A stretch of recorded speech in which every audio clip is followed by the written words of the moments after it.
sa Rema. Praise the Lord. Brother, sister, we welcome you. Welcome po kayo dito, and we hope that you will be encouraged today as we talk about the Word of God. So, can I just ask for the tech team to flash my presentation?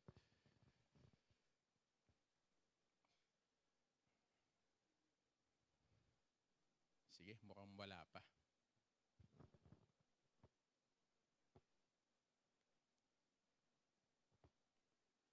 Praise the Lord. Ganda nung kanta, no? Amen.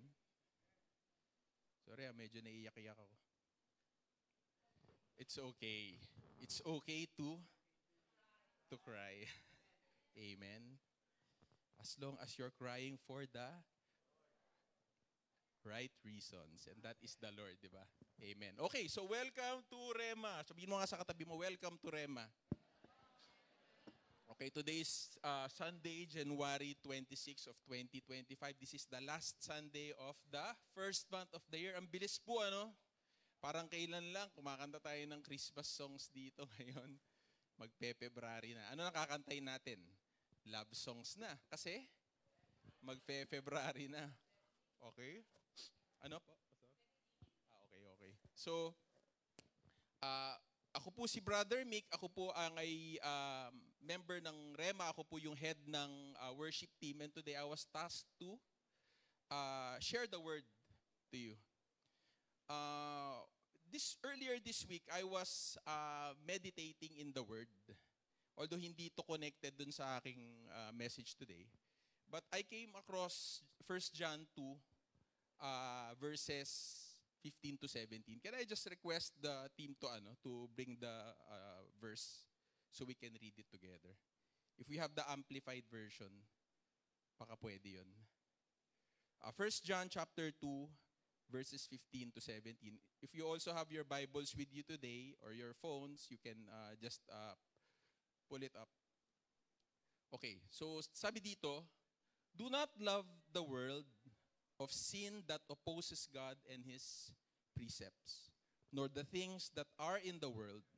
If anyone loves the world, the love of the Father is not in him.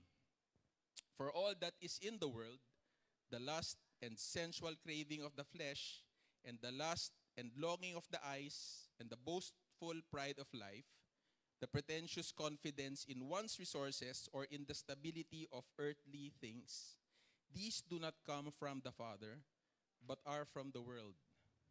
The world is passing away, and with it, its lusts, the shameful pursuits and ungodly longings.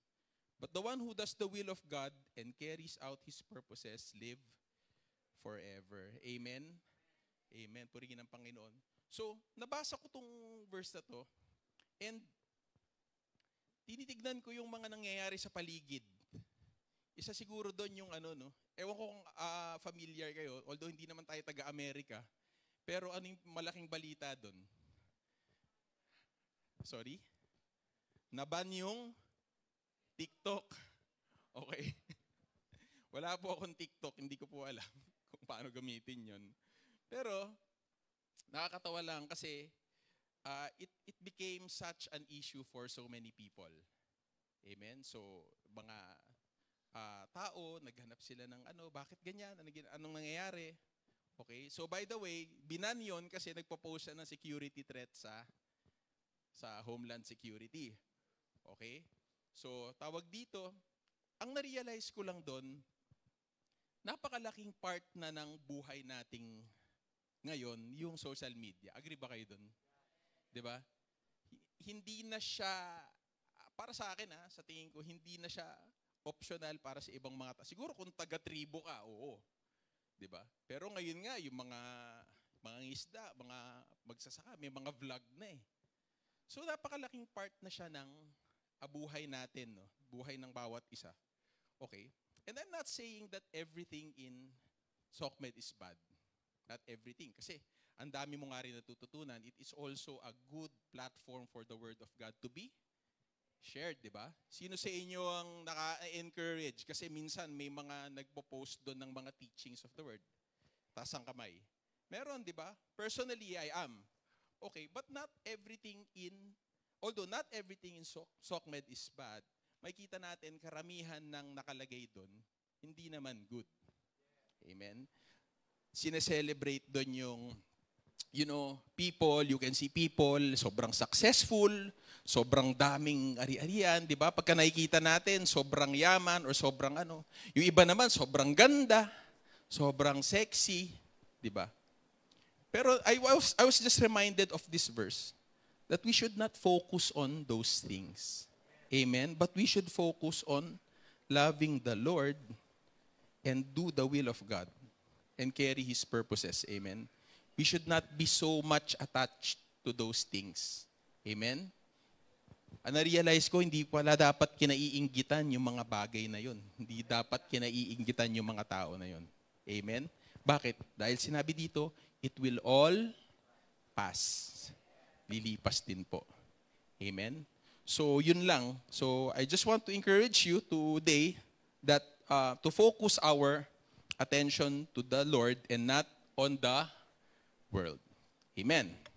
Okay, are you ready for the preaching today? Okay, so we will just make a short recap of what was taught to us last week by Brother Chris. Amen. Sino po yung nandito last week? Okay. Ang title nung kanyang teaching is yung The Precious Seed, which is part of our series, our ongoing series of the precious things. Diba? So, I am discussing part 2 today. This is just the recap of the first part. Okay? So, sinabi doon na merong mga bagay na that God regards as precious. Amen? Sabihin mo nga precious. Anong ibig sabihin nun nung diniscuss natin last week? A precious thing is an extremely valuable thing. Amen?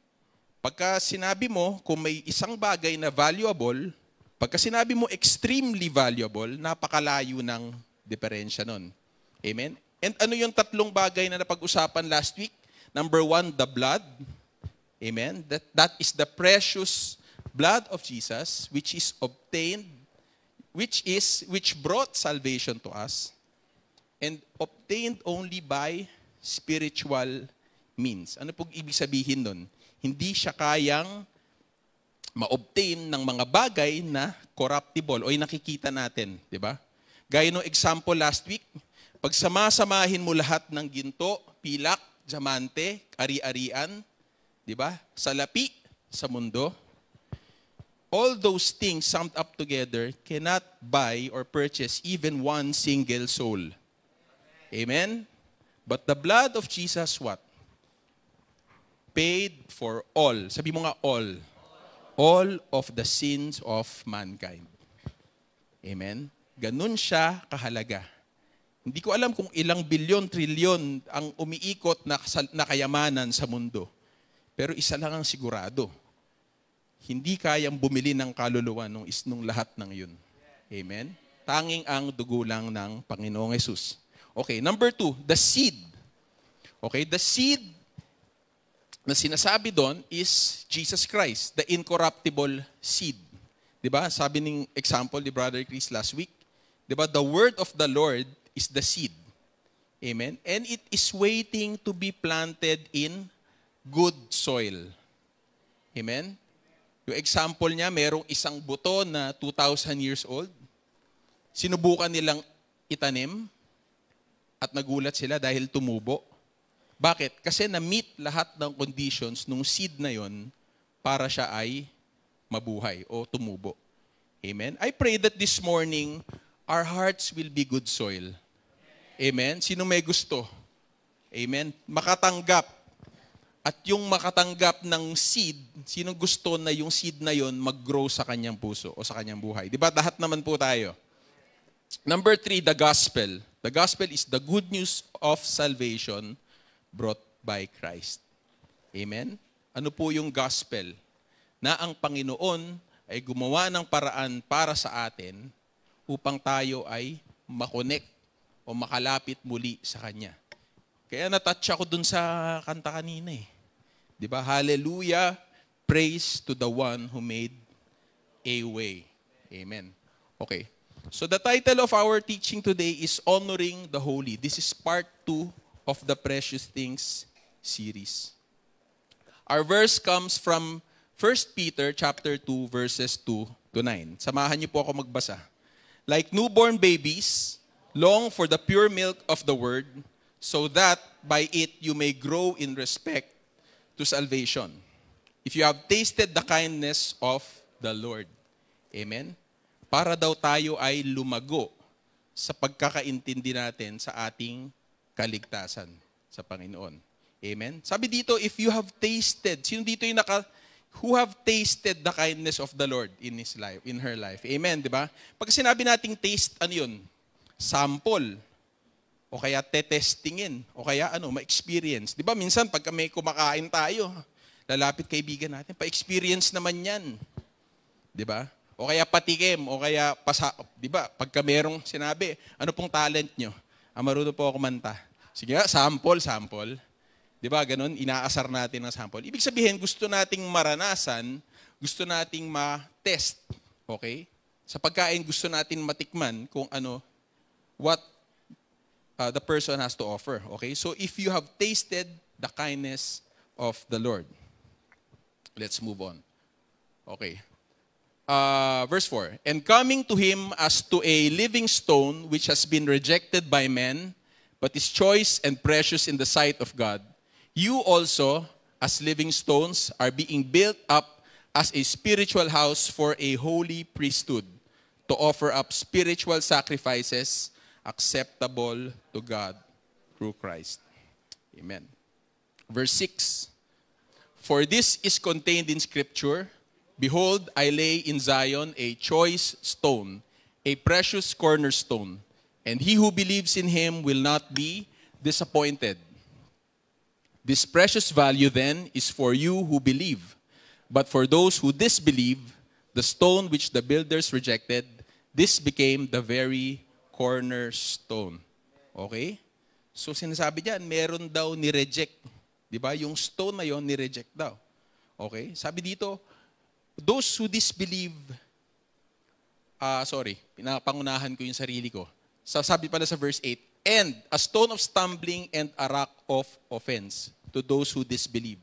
For they stumble because they are disobedient to the word, and to this doom they were also appointed.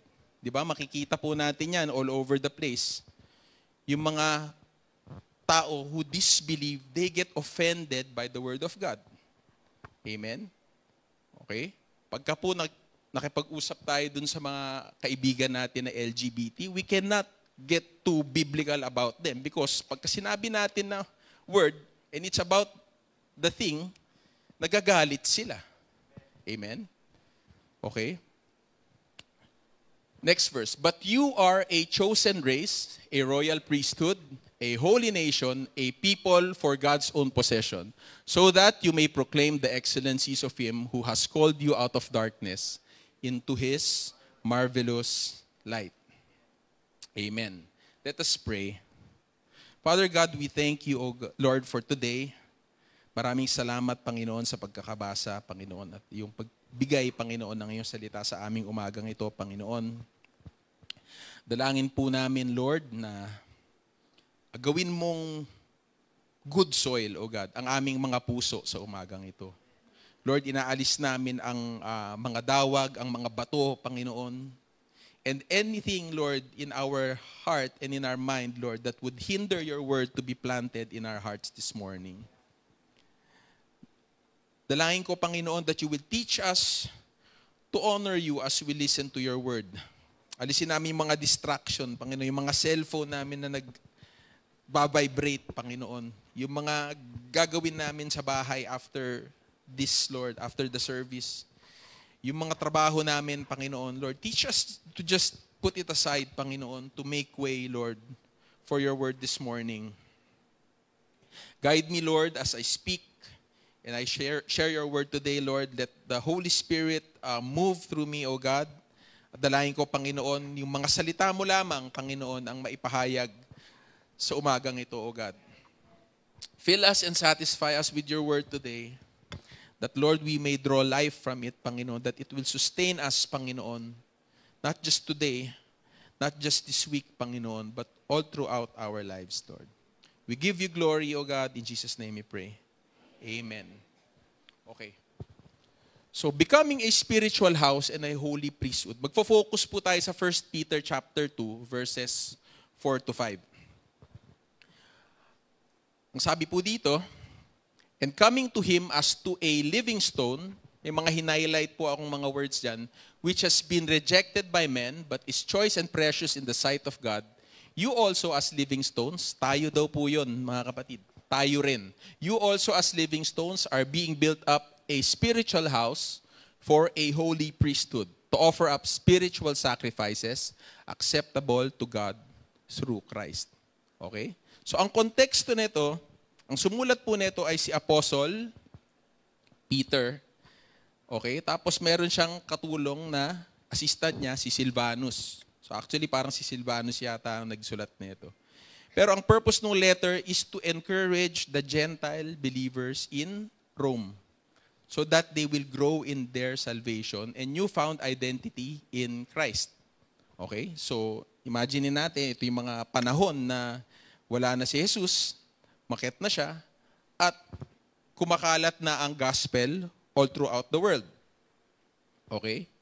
Through this letter, Peter also encourages the New Testament believers, tayo po yun, sabihin mo ako yun, to live holy lives as we are now connected to and identified with Christ. Amen? Connected ba tayo kay Kristo? Amen, di ba? Ngayon, connected na tayo. At nag-identify na tayo as Christians. Okay? Why? To represent the world. To represent Christ to the world. Amen? So, ini-encourage na tayo, live holy lives because you represent Jesus Christ to the world. Amen? Okay. So, sinasabi dito, sa verse na to, meron daw may 6 na steps na ginawa ang Panginoon na sundin natin para tayo daw ay makapag-offer ng spiritual sacrifices to God. Actually, it's not us na gumagawa nito, but this is how God made it possible for us to offer spiritual sacrifices. Hindi ito tungkol sa atin, tungkol to sa Panginoon at kung paano niya tayo ginagawang holy priesthood and a spiritual house. Okay. Ito yung 6 na step. Number 1, Jesus is the living stone. We will discuss this later in detail. Number 2, those who long for the living stone, come to Him. Number 3, we are shaped into living stones, you and me. Number 4, we are built into a spiritual house. Number 5, the spiritual house is for a holy priesthood. And number 6, spiritual sacrifices are offered to God through Jesus Christ. Okay. Let's go to the first item. So sabi dito, Jesus is the living stone. Sabi sa Isaiah 28 verse 16, because of these things, the Lord God says, I will put a rock, a cornerstone, in the ground in Zion. Amen? Alam ba natin yung Zion? Zion is in Jerusalem, in Israel. Amen? This will be a very precious stone. Everything will be built on this very important rock. Anyone who trusts in that rock will not be disappointed. Amen? Ito pong nagsulat na to, si Prophet Isaiah, is several hundred years before the time of Jesus. So ito po ay prophecy. Amen? Kung di ako nagkakamali, 700 years plus ang diferensya ng Panginoong Jesus at ni Prophet Isaiah. Okay? Pero nung Old Testament pa lang, sinasabi na ni Isaiah, sa Jerusalem, merong ilalagay ang Panginoon na cornerstone. A very precious stone. And everything will be built on this very important rock. Okay? Sino yun? Andyan na yung sagot. Oh. Si Jesus, the living stone. Okay. So yan. Yung binasa din natin kanina, Isaiah 28:16 yan. Okay? So Jesus is precious. He's the precious cornerstone that has been rejected by men. Amen? Ang ibig sabihin po nung rejected by men, mga kapatid, nung time ni Jesus, siya nagpakilalang Messiah, 'di ba? O Savior sa bayang Israel. Pero hindi siya tinanggap. Amen? Hindi siya tinanggap ng Israel. Okay? So it was prophesied na rin during that time na hindi siya tatanggapin ng kanyang sariling bayan. Amen? Nakikita natin dyan paulit-ulit, cornerstone. What is a cornerstone? Okay? Yan.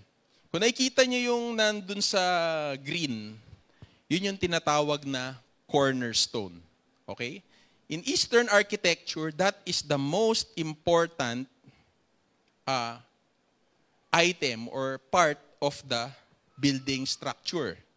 Why?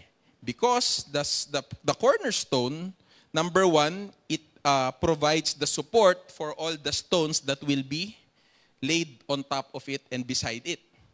Amen? May lateral, may anong mga stress yan, mga civil engineer, di ba? Okay? So, yung cornerstone ang nagsusupport nung structure. Okay? What else? The cornerstone gives alignment. Okay? Alignment dun sa building. So, ano pa? It's the cornerstone also, tawag dito, provides yung significance or yung significance ng building na yon. Nagbabasa-basa ako, ano ba yung cornerstone? Ba't parang ano naman? Doon pala nilalagay yung pangalan nung nag-design, nag-build ng building, kung kailan siya ginawa. So meron siyang symbolism o meron siyang significance para dun sa mga tao na nakakakita nito. Okay? Sabi dito, it determines the position of the structure. It supports the building foundation. It is a symbol of the building's foundation and what holds it together. Dito sa atin, di ba, anong ginagawa natin kapag may bagong construction? Di ba sa atin, ang tawag natin, groundbreaking. Di ba nakikita natin, nag-groundbreaking. Yung iba nga, nagpapadugo. Di ba, magkakatay ng hayop at paano yung doon. Pero bakit ginagawa ng tao yun? Kasi this is to acknowledge that there is something needed to protect the building. Diba? Hindi man nila naintindihan na ang Panginoon ang gumagawa nun, pero nire-recognize ng tao na kailangan ng protection ng building na yon. Diba? Sometimes we are like that eh. Diba? Because of our religiosity, ginagawa natin yung mga bagay na what we think is right, hoping that it will get the approval of the Lord. Amen? But we will learn later that not everything that we do is biblical and is, aligned with the Word of God. Okay? So yan yung cornerstone. Ano mangyayari pagka inalis natin yung cornerstone na yan? Di ba? Guguho po yung structure. Okay. Our acceptable spiritual sacrifice is founded on Jesus, the living stone. Amen? Gaya nung nabanggit ko nung kanina, may mga ginagawa tayong bagay, hoping that it will gain the approval of the Lord. But then again, if it is not founded on Jesus, vain lang yung mga bagay na yon. Okay? Sabi dito, everything is founded and anchored on Jesus. Ano yung mga bagay na yon? Our faith, diba? Naka-angkla sa Kanya yung pananampalataya natin. He supports us, like the cornerstone, He supports us in our struggles, our challenges, diba? He gives us direction and alignment in life.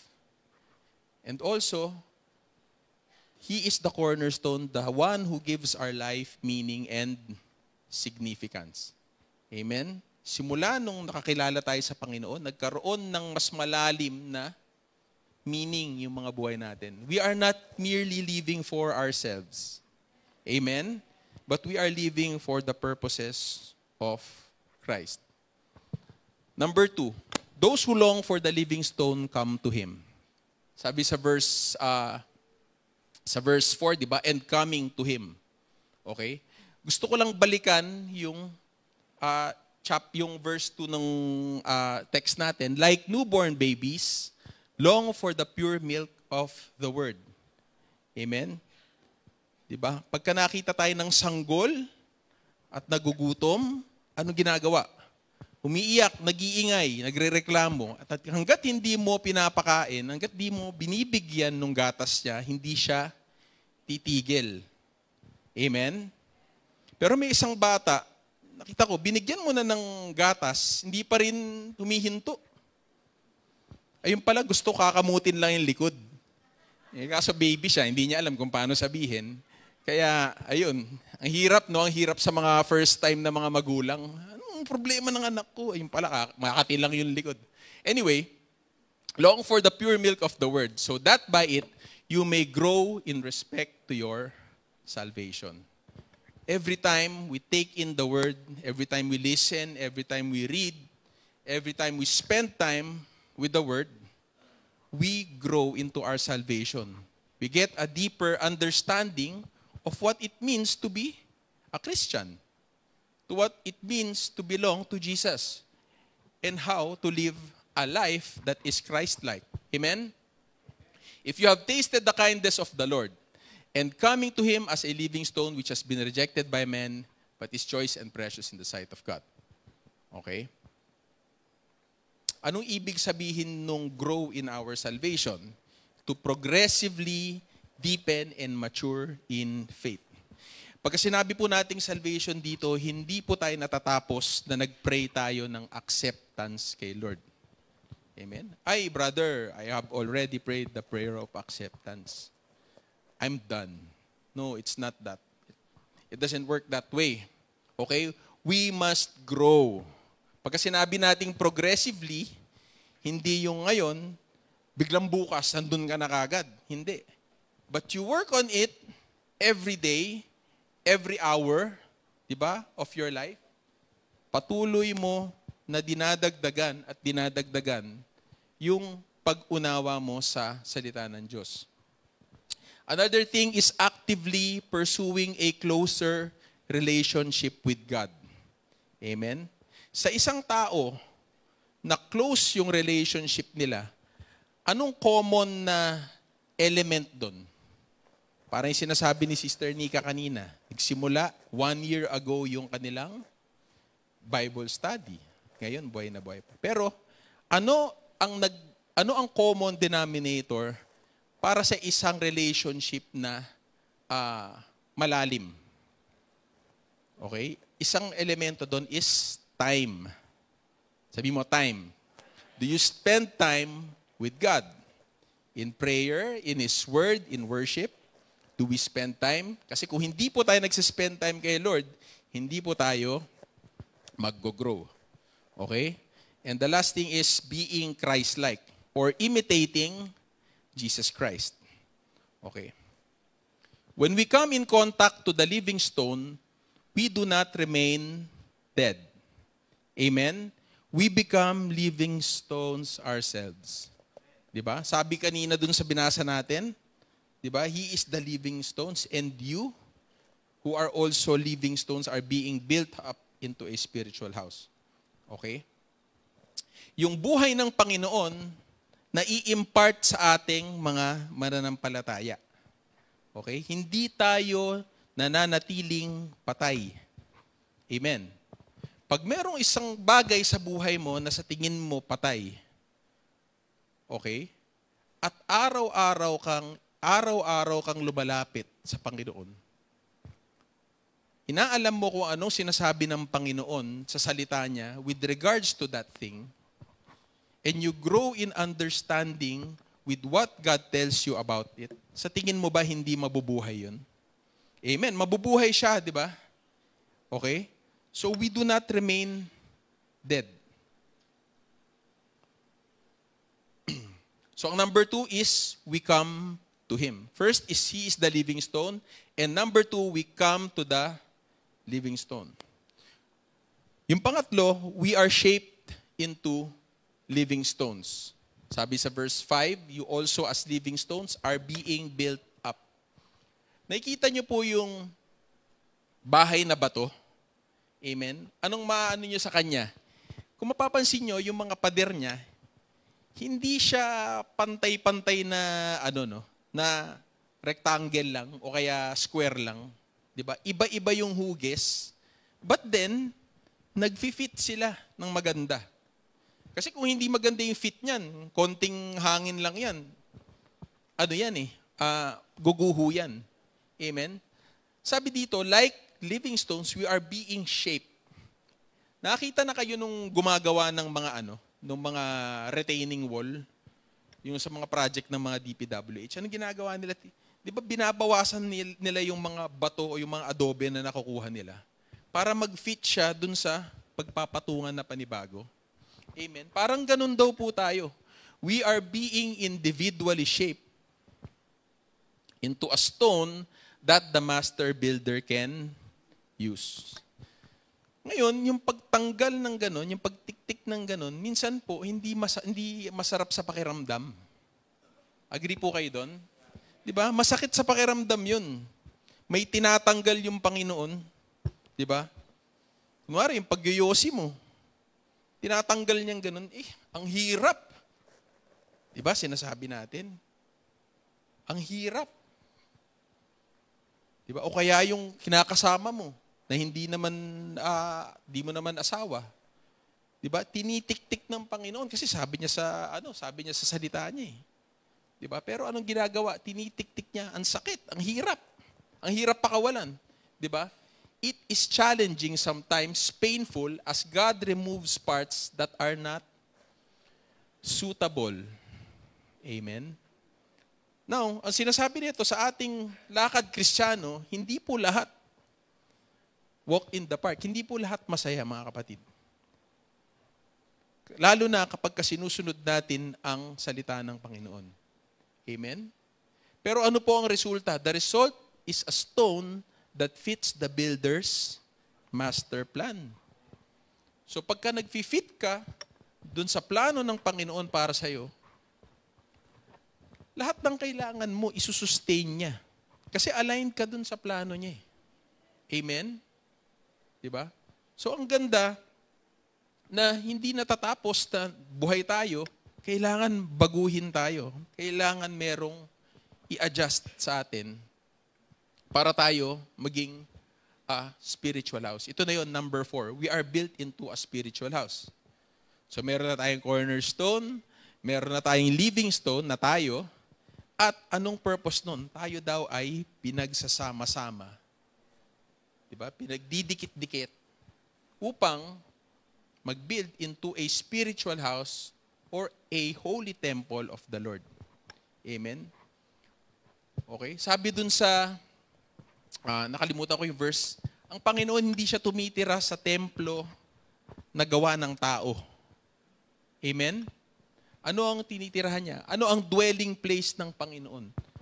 Ang church. And when I say the church, it is not this building.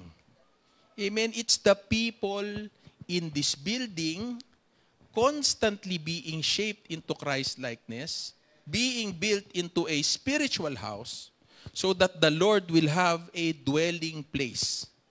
Amen? At kapag may dwelling place ang Panginoon, ibig sabihin nananahan siya doon. Amen? And we can see, and we can learn from the story of Joseph, the dreamer, na pinagpala siya sa lahat ng bagay na pinagdaanan niya. And why? Because the presence of the Lord is with him. Amen? What happens when we are built into a spiritual house and the presence of the Lord dwells in us, the church? Amen? Lahat siguro, hindi pala sigurado, lahat ng pangangailangan natin, imimit ng Panginoon. Because His presence is there. So nakikita po natin kung gaano kaimportante o kahalaga yung presensya ng Panginoon. Amen? Sa buhay natin. Sabi dito, God dwells in a place where He is honored. Amen? I'm not talking about yung kasi 'di ba sinabi dun sa 1 Corinthians 6 na we are the temple of the Holy Spirit. 'Di ba? Although this is related, na individually, our bodies are the temple of the Holy Spirit. Pero itong sa 1 Corinthians 3, ang tinutukoy dito is yung Corinthian church. The people making up the members of the Corinthian church. Sabi niya, do you not know that you are God's temple and that God's Spirit dwells in you? Amen. So individually, we have the presence of the Lord in us. But congregationally, together, we also have the presence of the Lord. Imagine kung tayo dito, hindi tayo nagkakasundo lahat. Wala tayong unity. Sa tingin nyo ba nandito ang presensya ng Panginoon kung ganun tayong mga anak ng Diyos? Hindi, di ba? Sabihin niya, para kayong di magkakapatid. Di ba? Lagi nating naririnig yun. O kaya lagi pala natin sinasabi yun pagka nag-aaway yung mga anak natin. Okay? So sabi sa Psalms 113 verses 1 and verse 3, how good and pleasant it is when God's people live together in unity. For there the Lord bestows His blessing. Amen? So kung may kapatid ka dito na kinaiinisan mo, may dahilan kung bakit sila nandyan. Amen? Para ihubog ka ng Panginoon according to His design. Amen? Okay. Ano na yan? Okay. Yan, Acts 7, 4-8. However, the Most High does not dwell in temples made with hands. So, ang templo ng Panginoon ay hindi literal na gusali, kundi tayo na mga mananampalataya. Okay? So, ang bahay pala ng Panginoon, hindi lang itong rema, no? When we come in contact with other Christians, di ba? Naalala ko yung mga umattend nung conference sa CCF kahapon. Di ba? They also make up the house of the Lord. Us with them and other believers. Di ba? Okay? So, balik tayo dito. Okay, so meron na tayong house. Okay? Para saan yung house na yun? Para sa dwelling place ng Panginoon. But then, God also tells us that this house is for a holy priesthood. Sabihin mo nga, holy priesthood. Okay? Ano ang ibig sabihin ng priesthood? Diba? Pagka sinabi lang priesthood, yan yung posisyon o yung function ng isang pari. Sa Old Testament, ang mga pari ang nagdadala ng offering sa Panginoon. Sila yung lumalapit sa Panginoon dahil hindi lahat ng tao, hindi lahat ng bayan ng Israel pwedeng lumapit sa presensya ng Panginoon. Amen? Meron lang sinelect ang Panginoon, which is the tribe of Levi, to minister to Him in the tabernacle. Okay? If you read in Exodus, you will understand what I'm saying. Okay? So dito, in the New Testament, tayo raw yung holy priesthood na yun. Sabi mo nga, ako. Okay? Ako ay priest unto the Lord. Okay, parang hindi pa kayo convinced, pero dapat ma-convince kayo. Okay? Sabi dito sa verse 5, sabi doon, you are being built up as a spiritual house for a holy priesthood to offer up spiritual sacrifices to God, acceptable to God through Jesus Christ. Okay? Sinabi dito, you are being built, Okay? At sinabi dito, tayong lahat. Okay? Hindi po trabaho lang ng worship team na mag-alay ng papuri sa Panginoon. Amen? Sabi dito, we all have access to God through Jesus Christ. Amen? Hindi natin, sino ba place? Brother Sunny, pakidala naman to sa Panginoon ngayon. Ito yung handog ko sa kanya. Hindi po, mga kapatid. Individually, we have been called as priest unto the Lord. And therefore, a holy priesthood must be holy. Sabi mo nga, holy. Okay. Sabi sa 1 Peter chapter 1, 14-15, as obedient children, do not conform to the evil desires you had when you lived in ignorance, okay, or in the past. But just as He who called you is holy, so be holy in all you do. Amen? Maging banal daw tayo sa lahat ng ating ginagawa. For it is written, be holy because I am holy. Amen. Okay. So ano ibig sabihin yan? Ano ibig sabihin nung holiness? Ba, ibig sabihin ba nito? Brother, kala ko ba nung na-save tayo ni Christ, righteous na tayo?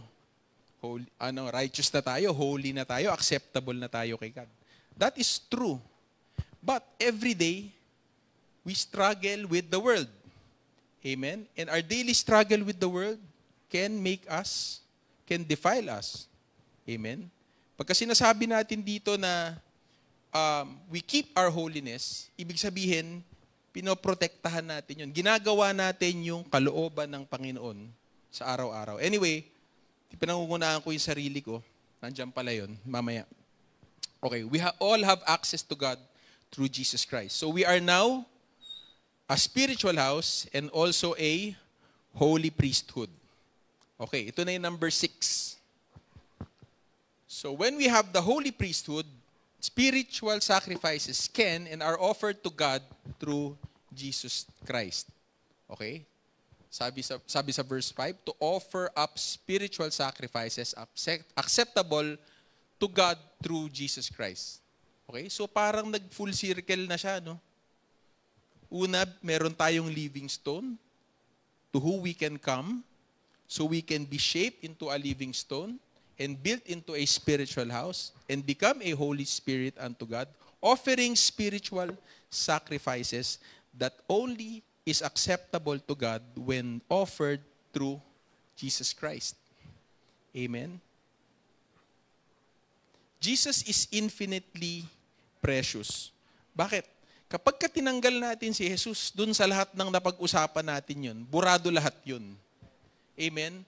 Wala lahat yun. Wala lahat yung bahay na itinayo natin. Wala lahat yung priesthood na pinag-uusapan natin. Through Christ alone do we offer acceptable offerings. Without Christ, we are only sinners who try to do good things. Diba? We just try. But we do not actually do good things if we do not have Christ. Amen? Okay. So, ang dami nating usapan. Ano ba yung spiritual? O sige na, brother, may spiritual sacrifice na. Ano na yung spiritual sacrifices? So far, nakakasunod po tayo. Amen. Thank you. So, ano yung mga spiritual sacrifices that we offer to God through Christ? Number 1, our bodies. Diba? Tapikin mo nga yung katawan mo. Nandiyan ka pa ba? O baka kaluluwa ka na? Amen? Everything we do with our body is to be done as an act of worship. Diba? Sabi dyan, whether you eat or drink or whatever you do it all for the glory of God. Diba? You're going to work, you're going to church, at home, whatever you do with your legs, your hands, your mind, your eyes, your mouth, your cheeks, everything must be done for the glory of God. We are a holy priesthood all the time, not just on Sundays. Okay. Sabi ni Apostle Paul sa Romans 12:1, therefore I urge you, brothers and sisters, in view of God's mercy, to offer your bodies as a living sacrifice, holy and pleasing to God. This is your true and proper worship. Ano pong ibig sabihin nun? Kailangan ba tayo magpakatay tayo? Tapos susunugin ba yung katawan natin? Diba kasi ganun ang pamamaraan ng Old Testament, no, mga kapatid? Okay? But when we say that we offer our bodies as a living sacrifice, the things that we do every day, do they please the Lord? In our studying, in our working, in our going to the gym. Amen? Okay? Napiplease ba ang Panginoon sa mga ginagawa natin sa ating mga katawan?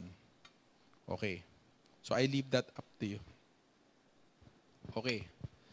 Sabi dito, our members, the members of our body, our hands, our limbs, our feet, everything, hands, feet, heart, tongue, mind, are instruments of righteousness. Sabi mo nga, instruments of righteousness. Nababasa ko, meron akong ditong example, yung tongue. Yung ano natin, yung bibig natin, yung dila natin, di ba? Napakaraming unrighteous things na sinasabi o lumalabas dyan sa maliit na bibig na yan. Amen? Amen? Let us reflect. Does our tongue, di ba? Is our tongue pala an instrument of righteousness and is a tool for worshiping the Lord. Okay? So number 1, our bodies. Number 2, our praise and thanks. Sabi sa Hebrews 13:15, by Him therefore let us offer the sacrifice of praise to God continually. That is what? The fruit of our lips giving thanks to His name. Diba? Yung bunga ng ating mga labi. Okay?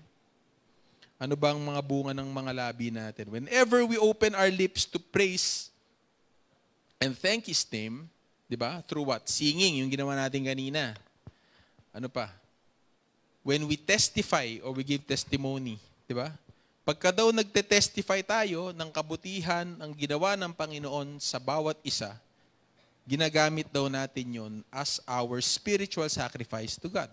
Kaya po tayo, kung meron naman tayo ipapatotoo, wag na po tayong mahiya. Di ba? Bakit? Kasi mayroong na-encourage.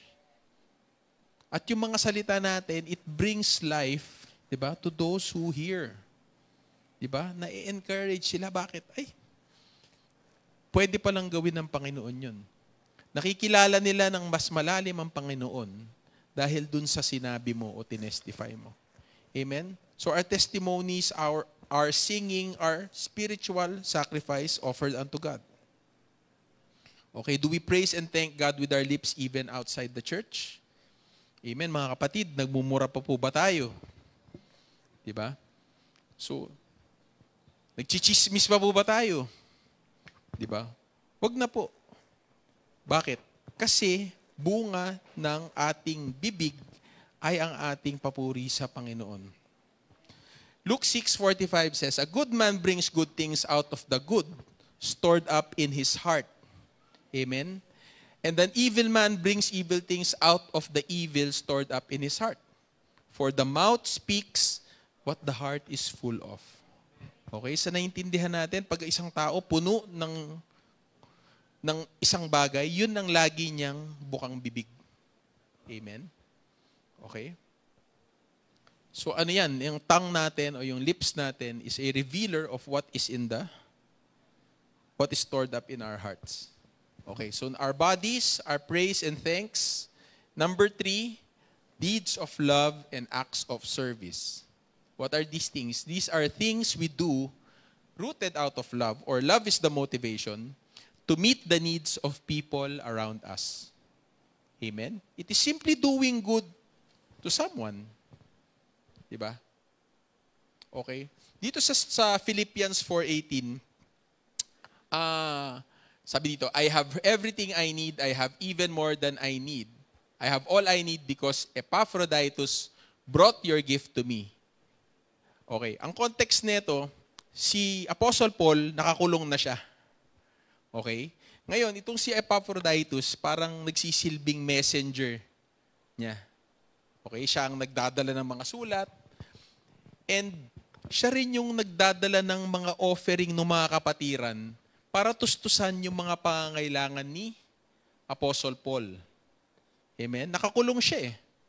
So ano ibig sabihin nun? Mga pagkain niya, mga pangangailangan niya, vitamins, ganun, maintenance.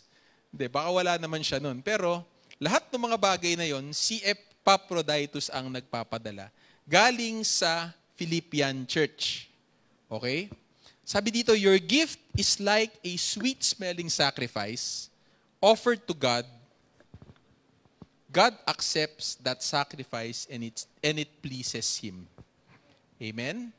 Ano po makukuha natin dito? Deeds of love and acts of service. Yung mga handog ng church sa Philippi, di ba? Although ibinigay nila sa tao, sabi diyan, our horizontal gift, di ba? The things that we give to meet the needs of our fellow men, Di ba? Becomes a vertical offering unto God. Amen? Kapag tayo ay nagbibigay at nami-meet ang mga need ng mga tao sa paligid natin, ang Panginoon ay napapapurihan. Amen?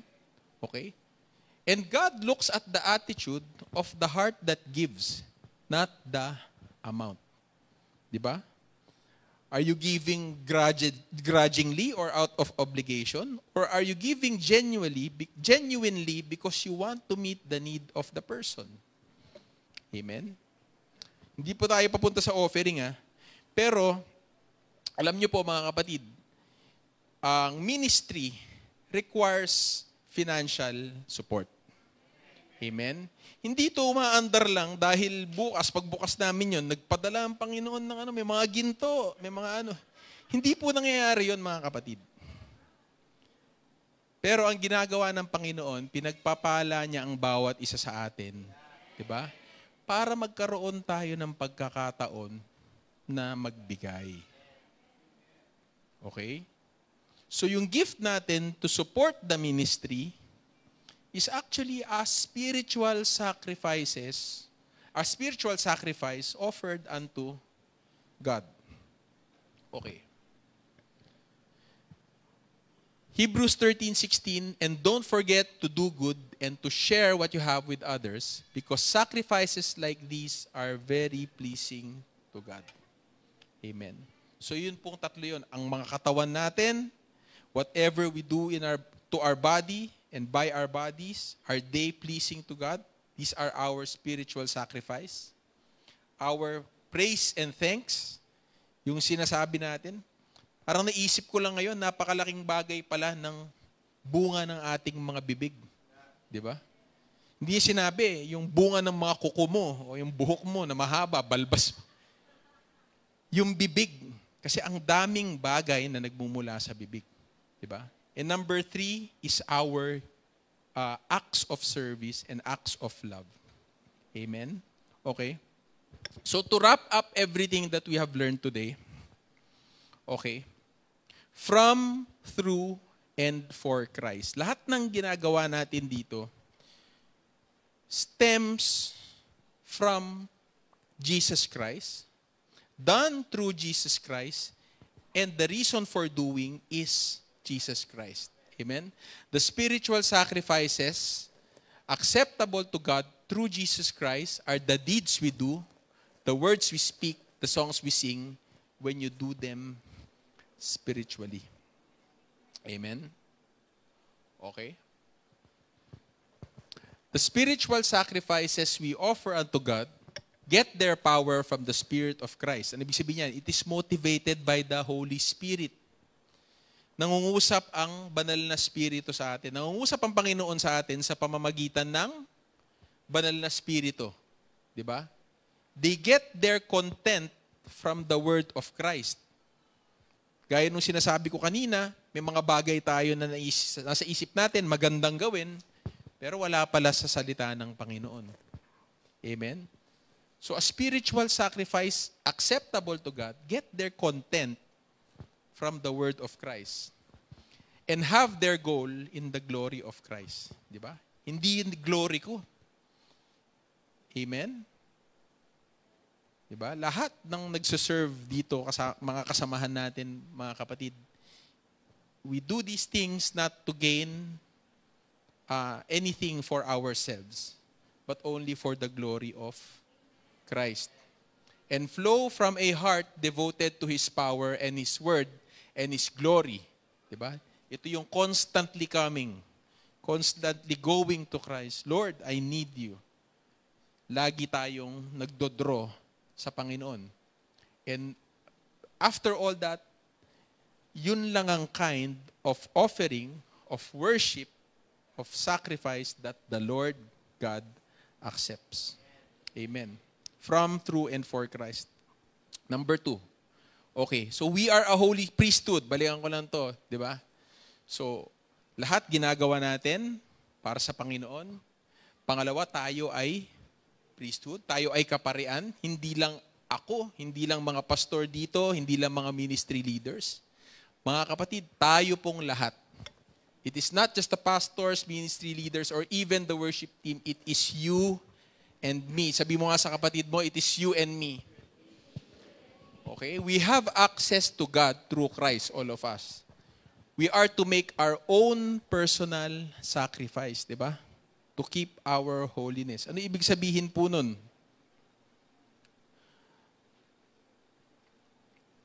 Di ba? In our personal life, yan yung araw-araw. Living a life set apart for God. Not conforming to the world. Gaya nung nakita na, yung binasa natin kanina sa 1 John, di ba? Mga bagay na magpapass away.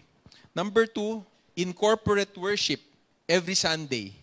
Okay, naalala ko lang, simula nung nag-pandemic, no, may mga mukha na talaga tayo, may mga kapatiran na talaga tayo na hindi na natin nakita ever. Kahit na full on face-to-face na tayo and so okay lang din naman kasi nasa online, nag-online naman service naman daw sila. But you know what, brothers and sisters, every time we come here, I believe that we come here because we honor the word. Di ba? And we honor the fellowship of the saints. Pag sinabi mong honor, we give value. Diba? Ano ba naman yan? 2 oras kalahati kayo dyan na ginagawa nyo, nakaupo kayo dyan. Hindi eh. Pagka nakita mo yung kahalagahan, pagka nakita mo yung value nung mga bagay na natatanggap mo pagka uma-attend ka ng church, mga kapatid, hindi mo babaliwalain eh. Diba? And I'm thankful to God because all of you are here. It only shows that you value and you honor this gathering. Amen? Okay? So, sacrifice in our personal life and corporate worship. Alam ko yung iba, maraming gagawin o maraming ginagawa. O may kailangan pang gawin, di ba? Pero, inuuna mo kasi yung mga bagay na pinahahalagahan mo di ba? Amen? Okay? Number 3, we must be holy, set apart for God, cleansed by Jesus' blood, and in ruthless and relentless opposition to sin in our life. Okay? Pagka sinabi nating living a holy life, pagka sinabi mong relentless, hindi tumitigil, lagi mong ino-oppose yung mga bagay na nagdadala ng kasalanan. Hindi yung kasalanan ng kapatid mo, ng katabi mo. Yung kasalanan mo lang ang i-mind mo. You are in ruthless and relentless opposition to the sin in your personal life. Amen? Okay? So that is what it means to be holy. Lastly, we are a spiritual house. We are not just isolated living stones. Di ba? Sa bahay na lang ako, mag-o-online na lang ako. Hindi, mga kapatid, punta na tayo lahat dito. Sumamba na tayong sama-sama. Okay, we are meant to be put together. Kahit may mga kinababadtripan ka ng mga tao, di ba? God still is meaning for you to be put together with them. Amen? We are being built together, a house of God, where His presence dwells and seen by the world. Alam niyo mga kapatid, yun ang kahalagahan nun. Diba? Pagka tayo united, we are formed in Christ-likeness, we are being shaped into a living stone that He can build into a spiritual house, and He can dwell, His presence can dwell in that house. Makikita ng paligid, ano ang meron dun sa mga taong yun? Ano ang meron sa kanila? Bakit iba sila? Mapagmahal, mapagbigay, mababait. Amen? Hindi po tayo yun mga kapatid. Yun yung resulta nung pagsunod natin sa Panginoon. Amen? We are being built by constantly coming to Christ, day by day, hour by hour, drawing to Christ. Amen?